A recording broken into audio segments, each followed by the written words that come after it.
What's the smallest amount of power you've seen go to someone's head? What did they do? Dennis Rader, the BTK killer, became a security guard for a period of time. The dude power tripped so much on the job that he actually stopped serial killing during that time.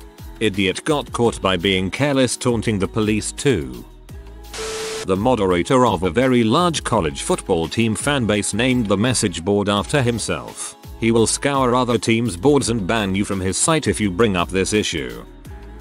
When I was 5 I broke my leg, so I had to go to school in a little purple wheelchair for several weeks. I became an instant celebrity and everybody wanted to be the one chosen to push me around in my wheelchair for the day. Quickly I realized that I could control the minds of my fellow 5-year-olds, simply by hinting that I might let them have the privilege of wheeling me to the water fountain. After a while I had the cutest boy in class as my personal chauffeur, and the rest of the unwashed masses that I deemed unworthy were always clamoring to get on my good side. I ruled that first grade classroom. When my cast was removed, so was my power.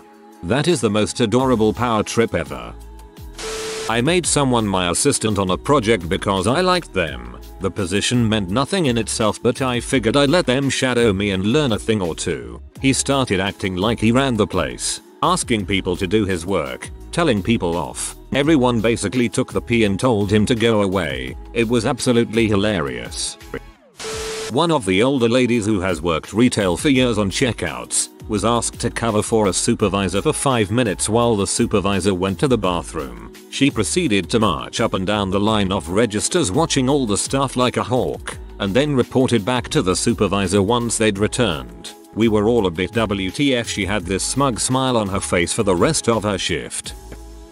The dude who runs my hoa is a maniac. I believe that he thinks the death penalty would be justified if people don't power wash the curb. 13-year-old me was given low-level admin powers of a CS server. I had the ability to kick, slap, slay, and change map basically. I had that for a day, then got warned by the owner that I could not slay or spam slapping a person over and over just for killing me. This sounds like what would happen if 13-year-olds could run COD servers.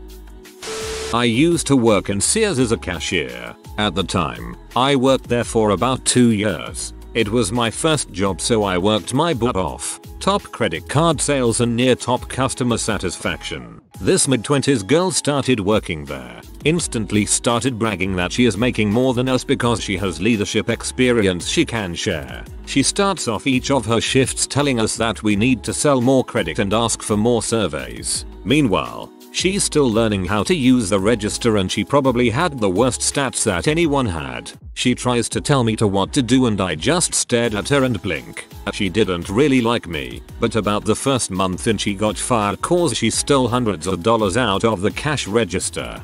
At least she figured out how to use the cash register in the end.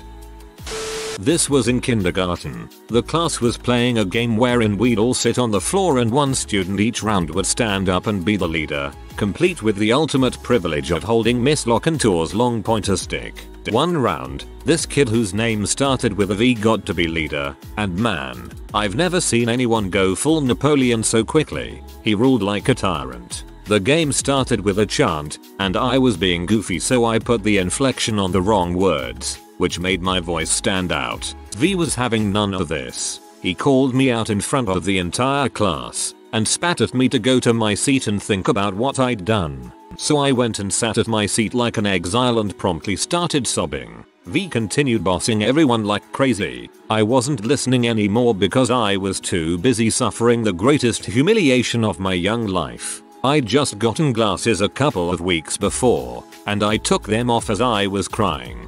So there I am, head on my desk in abject misery, when suddenly V comes marching over to me and says, "And you, put these on," as he shoves my glasses in my face. Where was the teacher? Why was no adult interceding as this 5-year-old bullied the rest of the room? I don't know, but that was the smallest amount of power I've seen go to someone's head, ever.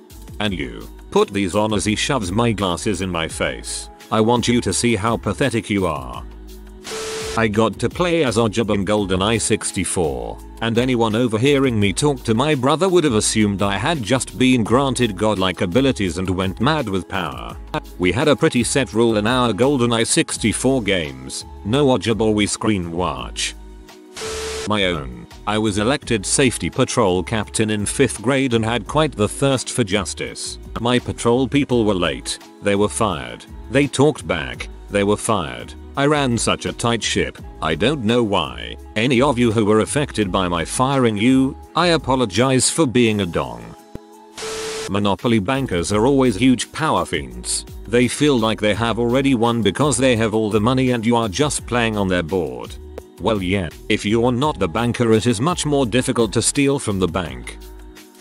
Playing Dungeons and Dragons, there was this one DM who I'll refer to as C. C hated this one player, M, to an entirely unreasonable extent. She was kind of immature at times, but she was a good, sweet person, and was very attached to her character. When she wasn't playing, she sketched her character, wrote fic about her character. You get the gist. C didn't often run games, but on this one occasion, he did, and one of the players was M. C spent the whole game session setting up a scenario in which M's character was forced to betray the Empire, was caught, and punished. He initially said that her character would be executed, but other players managed to argue him down to merely having this character dragged through the streets by wild horses attached to her arm. The character lost an arm. M cried for hours. C basked. He had a modicum of power and he used it to make someone cry, and he loved it. C and I are not friends, because C is a freaking sociopath. M no longer plays pencil and paper RPGs. I wonder why.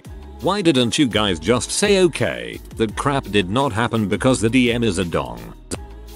Finally, a question I have an answer to. I go to college. On my campus there is a library from which students can rent movies. Last semester I earned a late fee of $11.50. I had just poured all of my money into making sure my car is drivable, and they were kind enough to inform me that I could sit on the late fee until I needed an official transcript or graduation. So I put it off. On the second day of class this semester, I came in with cash in my hand to pay off this debt and approached the video counter librarian, a mid-60s balding man with apparent arthritis. I also needed my library card renewed. When I brought this up, the old man asked if I was still a student. I replied yes, and he further inquired as in you have signed up for classes this semester, to which I also said yes. He immediately cut me out of the conversation and informed me under no uncertain terms that I should not have been allowed to sign up for classes with an outstanding fine, which I knew was balls. I told him I have the money right here and he ignored me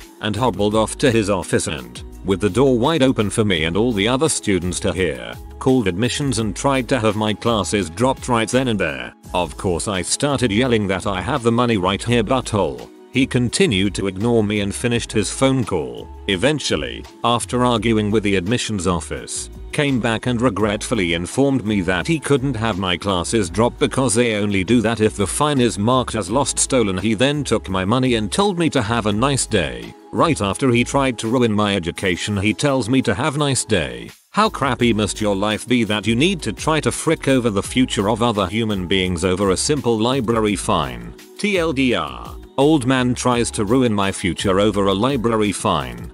This one is probably the most infuriating of all. Actively trying to ruin someone's life shouldn't be acceptable in any circumstance. Some kid I knew was given a pity position of leadership in school club. This position was made for him because no one had voted for him as president, and the teacher felt bad. He then proceeded to take his title to demand changes, boss everyone around, and he then says he had more power than the president. He became a total despot. Unfortunately, the club disbanded because no one showed up to meetings in order to avoid him.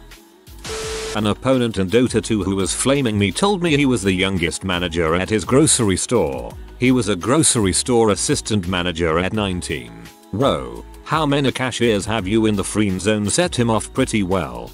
I felt the heat of that burn through my phone. Someone studying music technology in university. They were in their first year and came back to 6th form for work experience. For a week there was an 18-year-old talking down to a group of 17-year-old like he was trying to explain fire to cavemen. In the end we just ignored him and his terrible advice. Specialists. E4. In the army, a specialist is a glorified private. If you don't do something to get yourself in trouble, it's an automatic promotion after enough time. And if you enlist with enough college under your belt, you start out as a specialist. As such, it is basically the most common rank in the army, representing a very wide range of skill from brand new soldiers to the experienced essential cogs who ensure things get done, if not always in accordance with SOP or through officials' channels, which is why they are sometimes referred to as the E4 Mafia. Anyhow, we had a largely useless soldier I'll refer to as SPCM. SPCM was one of those people who always had to top whatever story someone was telling, by telling his own, often completely unbelievable stories. We were all down at the motor pool and my roommate, PFCC, was talking about how he used to be on his school swim team. PFCC and SPCM have been in the army the exact same amount of time and went through basic 8 together. SPCM then pipes in about how he was the top swimmer in his state in high school.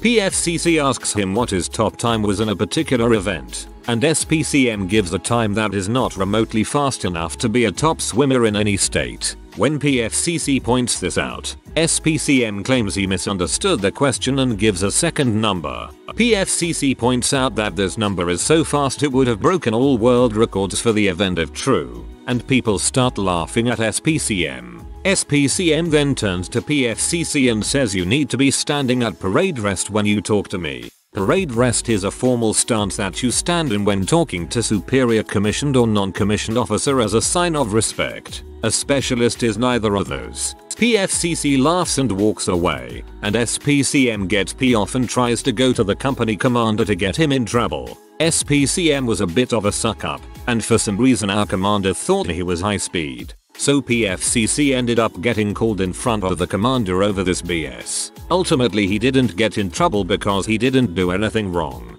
but it was still complete nonsense. In the Navy I didn't even listen to anyone below E6, and those had to be in my department. I had some random E6 from Air Squadron try to give me some crap and I, E5, laughed at him. He followed me back to our division office where my chief, E7, was to try and tattle on me. Chief told him to go frick himself. Reactor depth doesn't need your balls. Musicians. After developing a following that can bring 100 people to a show, somehow that makes them the next Bruno Mars, and that of course give them the right to be buttholes to everyone that helped them along the way, and worse, buttholes to the small group of fans they have. It's weird. I've encountered a few people on here who are genuinely very proud of their karma and mock new users for their lack of karma. Seriously, they're meaningless internet points. I was renting a room at a 5-bedroom house during college, and some local woman in her mid-30s ended up renting the master bedroom, which in her head made her master of the house. She tried to inspect everyone's room, would call our landlord daily to give updates on the house, only for the landlord to call a different tenant right afterwards and complain that she did not know why she was getting updates, had the cable and internet put in her name, collected money from the housemaids to pay for it, but never did, started calling herself the house mom because she was the oldest and the only one not going to school. We assumed she was on some kind of drugs because she would come home at like 3 in the morning and reorganize our kitchen like twice a week. I can go on for hours. B was crazy. TL. DR. Having the master bedroom does not make you master of the house. I'm sharing a house and have the master bedroom. Be right back. Printing badges. Just happened yesterday. There is a great coffee donut shop by my house. The barista was this really nice, chubby gay guy. Made great coffee and was very personable. I stopped in yesterday and he had evidently been promoted to manager. He came in swinging his keys, loudly told the other 2 employees what needed to be done, and, also loudly, told one of the employees how bad the other guy had messed up someone's order. He then made 2 huge fruit smoothies for himself and left. I ratted him out to the corporate office. That's a shame. It sucks when you see a decent person turn into an butthole. Oh my freaking god. My middle school soccer coach, 1, thought parents were being too loud at the games, enabled silent soccer insisting that they cannot clap. cheer or react in any way. The most unbelievable thing is that half of them actually complied. 2. Compiled a list of the parents that should work at the snack shack in their hours. Newsflash: parents go to their kids' games to relax and spend time with their kid, not freaking work a job a middle schooler should be doing. 3. Practices consisted of him pontificating about strategy for 2 freaking hours. We didn't even get to run. It's freaking middle school, sorry guy. Just teach us how to pass and crap, we don't need to run complex plays. He was like he was fantasying he was coaching Man U or something. 4. His son. His freaking son. One of the worst players I've ever seen, but got on the best team because his dad was heavily active in the town. One time, when he hogged the ball and tried to score by dribbling past 4 defenders when there was a wide open man, I made the simple suggestion of perhaps you should pass it next time there was an open man. Kid freaking completely snapped and started hitting me with his metal water bottle like he was trying to freaking kill me. I pinned him to the ground just to get him to stop, and his father acted like this was completely normal behavior. I've done a fair bit of open mic stand up, and I've seen some guys who run very small time nights behave like they are Lorne Bloody Michaels.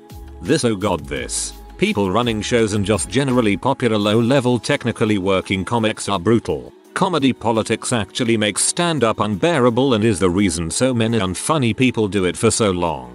If you're doing stand-up for the friends you aren't funny.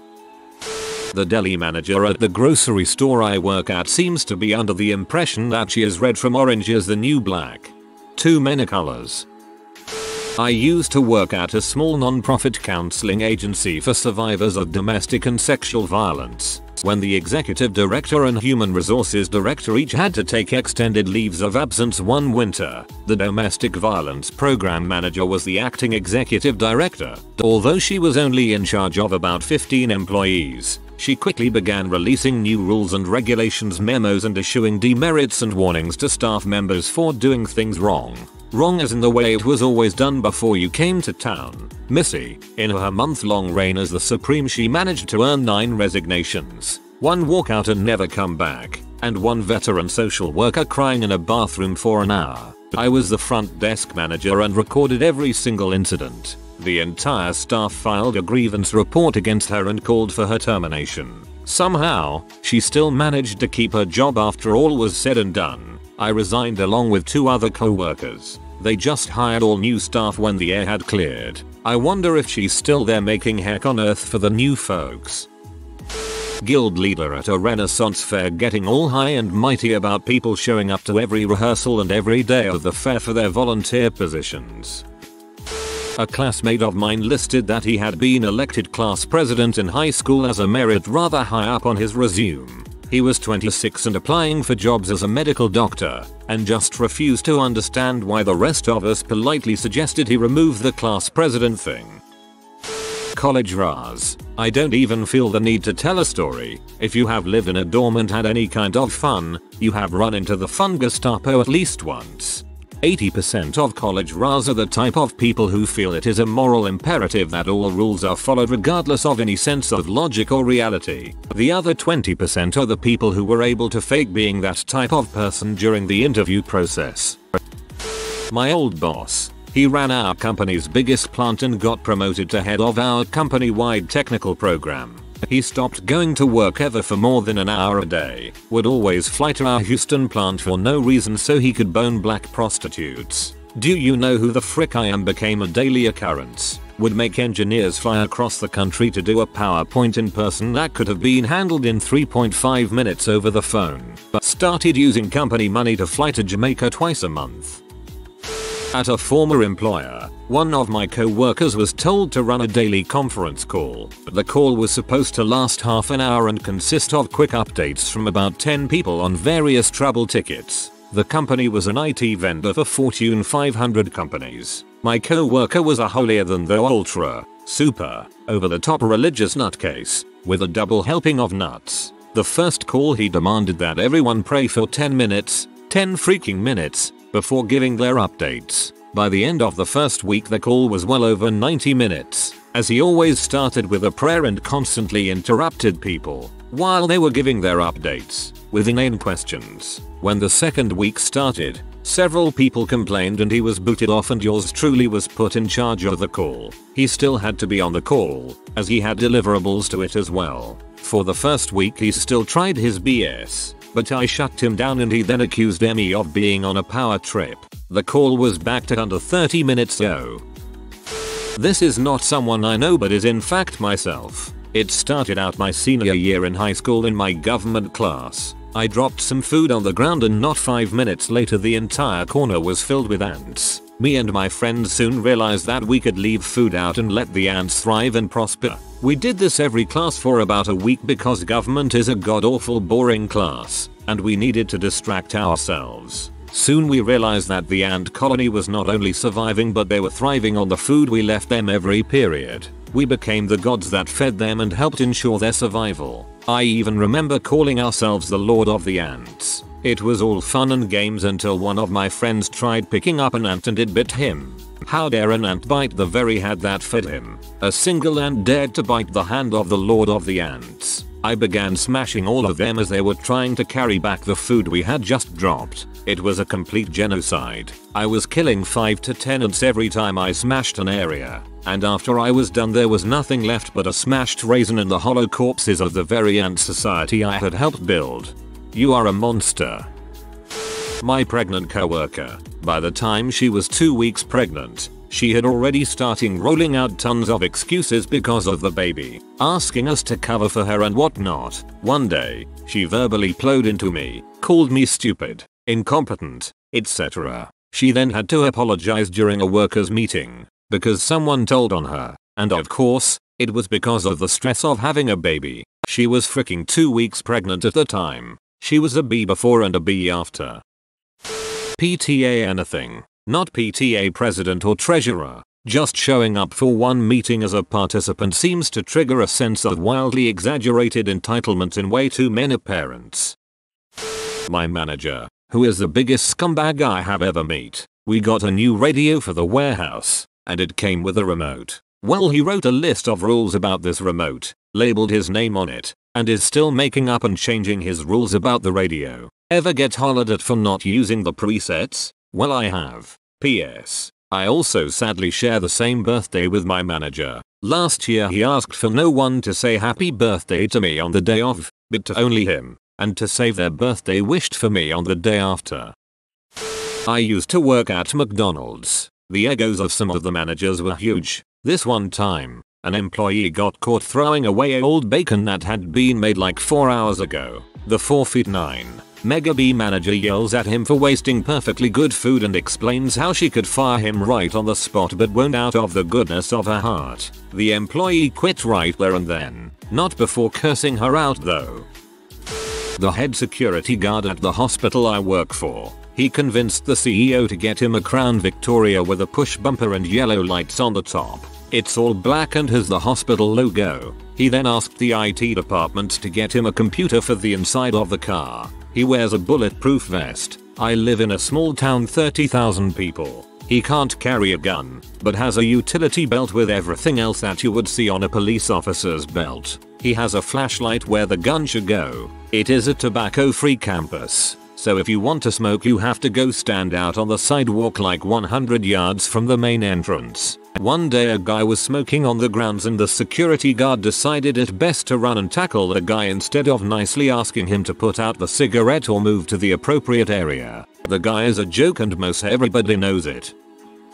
If you are new to the channel, you can subscribe. I publish new videos every day. Until then, check another video.